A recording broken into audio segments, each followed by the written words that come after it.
I think a lot of intimacy with the story also comes from the setting, the landscape, the interiors, the exteriors. When they're at the university, when they're in class, when they're walking in the parks, when they're outside in the countryside and at the sanatorium. Are the locations, do you want to talk a little bit about the locations and how you worked on them and how they relate to the book as well?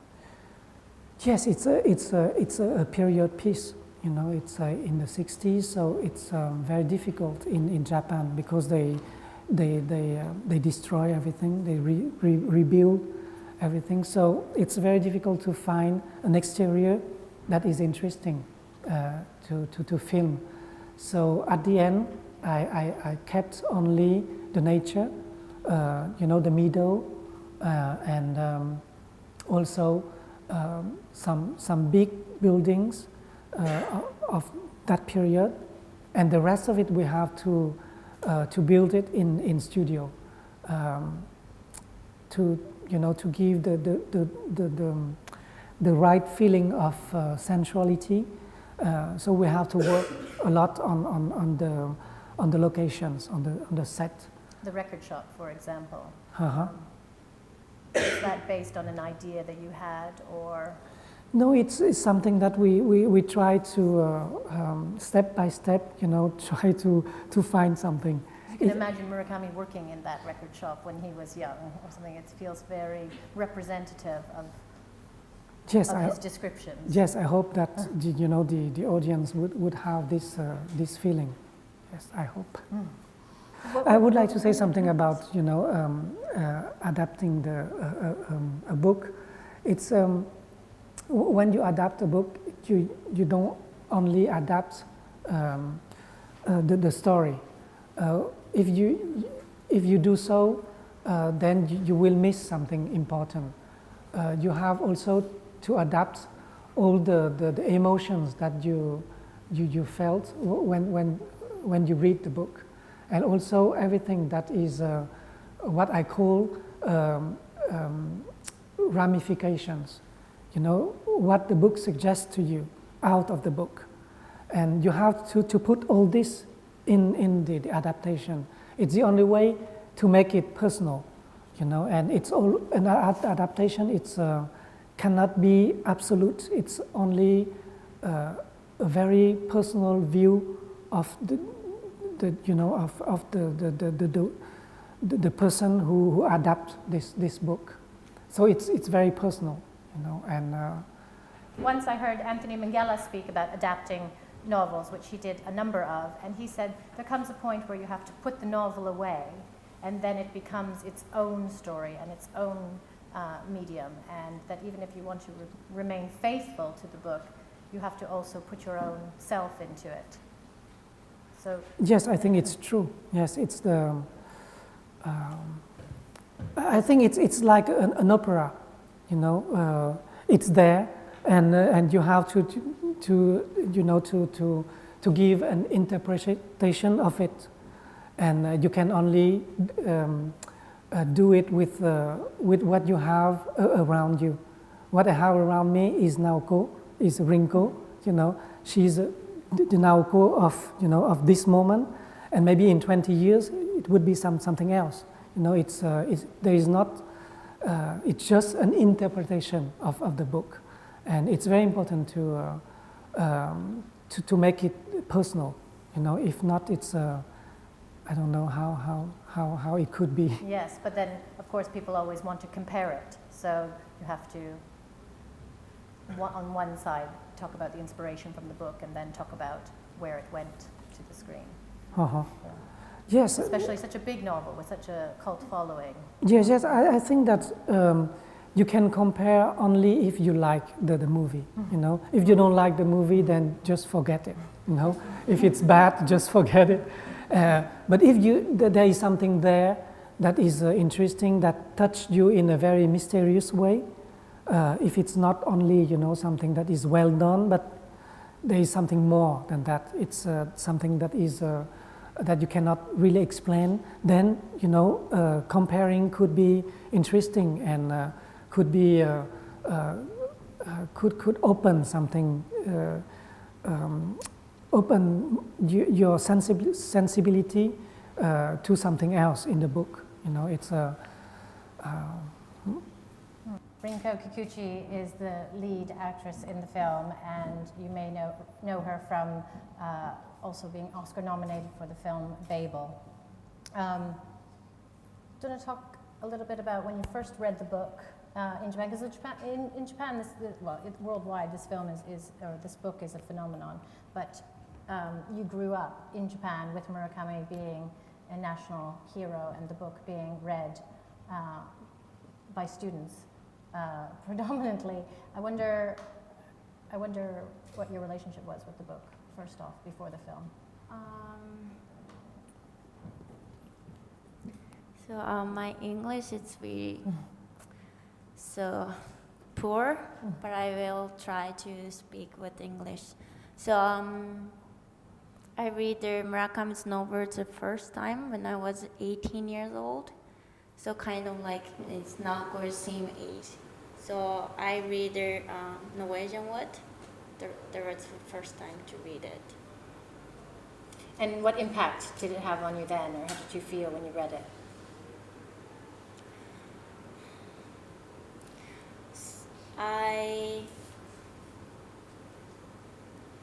I realized, I like kind of like this novel. You know what I mean? So because when I was a teenager, I read some novel, but it's good. I never find a good one for me. You know what I mean?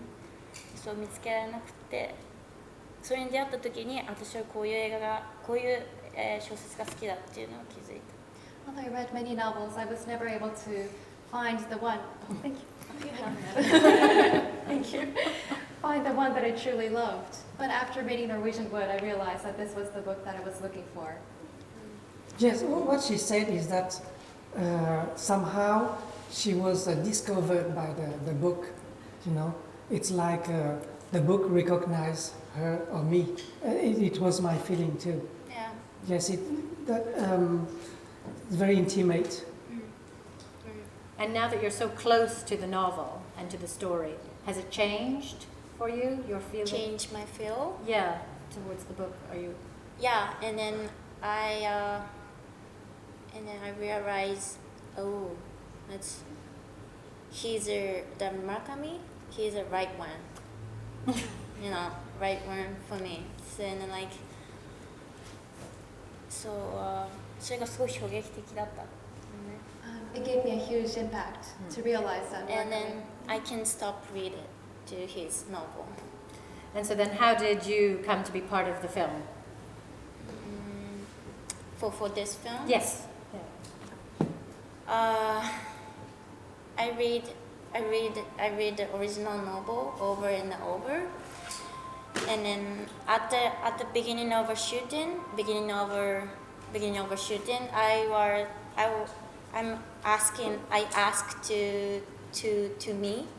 So why is she doing? Why she want to do that? Ask to by myself, and then so kind of like answer here. No. It's question here, answer here. We have a distance, but it's beginning of a shooting. It's like beginning その映画シューティング始まる前ってなってる。撮影が始まる前ですか？Before shooting of the film began? Before shooting the film, it's going to be close, and then answering a question at the same time. I have both. You know what I mean? その答えと質問がいつしかなくなるってこと。その映画が始まる前は距離があったんですけど、始まると一緒になるっていうことになる。どの質問どの答え？その直子について、直子がなぜそうしたのか、直子がなぜそうなったのか。わかりました。So when I read the book, I had various questions about how Naoko acted and what she said. Why is she acting this way? Why is she saying this? But when shooting began, finally those questions and the answers to those questions were in one place. I had the answers to those very questions. And what was the casting process between the two of you? I know there's a nice story, so. So before I knew that it's okay. I went to the agent, and then I saw their kind of paperworks, and then Norwegian was going to be being the film, and I read it, and then with Tran Anh Hung, and then also like a producer's name, and then I saw it, and then like, oh, I didn't audition it for this role because I really wanted to do that, and then like I called the producer, one of a producer, and then I wanted to do the auditioning from front of Tran. I said to him, and he asked Tran. He said, oh Rinko, I saw Rinko's film with Babel, but it was not good for the role, for the Naoko, he said, and then like, oh, it was not fair. Come on. And then also it's Naoko is like 18, 19, 20. She was really young. I was 28. So, Tran, I think he thought it was not good for me. It was not good for you guys. And then I just ask, and then like 本当お願いして、and then I just so they said, okay, you can audition in just front of a camera, and okay, I wanted to do that, front of camera. Just I can't meet him. And was that a scene from the film? Did you have to really try to embody what you thought Naoko was when you read the book, or did you? Yeah. その時に、その若い時に読んだ時と、そのオーディションやる時の気持ちがそんなに一緒だった。その思っていたって。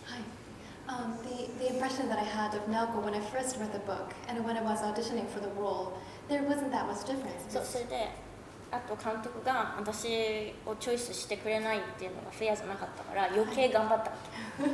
And I still felt that Mr. Tran's words that he wasn't choosing me because the role that I did in Babel was different. I still thought it was unfair. So because of that, I worked even harder. And when I saw it, it was her. And I was really lucky that she insisted, to do the audition. And then when I chose her, I have to make everything around to fit her.